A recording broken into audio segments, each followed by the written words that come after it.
21/2/26 રોજ જુનાગઢ તાલુકા police station ખાતે ખંડણી માંગવી, ખોટા કેસમાં ફરિયાદીને ફિટ કરી દેવા અને જાનથી મારી નાખવાની ધમકી અંગેનો ગુનો દાખલ કરવામાં આવેલ છે.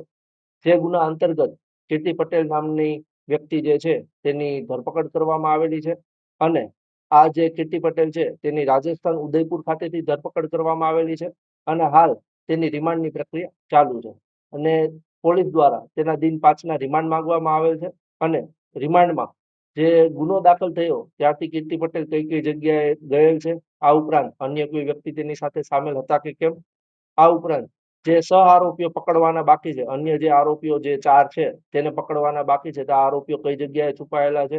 તેની વિગત મેળવવાની છે. આ ઉપરાંત જે 20 લાખની ખંડણી માંગેલી હતી તો તે પૈકી ફરિયાદીએ કોઈ રકમ આપેલ છે કે કેમ અને આ બાબતની સઘન તપાસ માટે દિન 5ના રિમાન્ડ માંગવામાં આવે. હાલ જે પોલીસ પ્રોસિજર છે તે રીતે તેને અટક કરવાથી માંડીને જે ન્યાયિક પ્રક્રિયા અંતર્ગત કોર્ટમાં રજૂ કરવાની હોય છે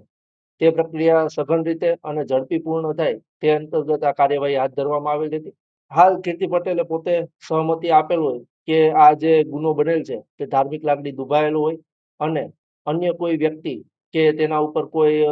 એની જે જાનને જોખમ હોય, અન્ય કોઈ બનાવ ના બને તે હેતુસર તેનું જે મુખ છે તે ઢાંકણ રાખવામાં આવે છે. આપના પોતાના પ્લેટફોર્મ લલકારને લાઈક કરો, ફોલો કરો, સબસ્ક્રાઇબ કરો અને શેર કરો.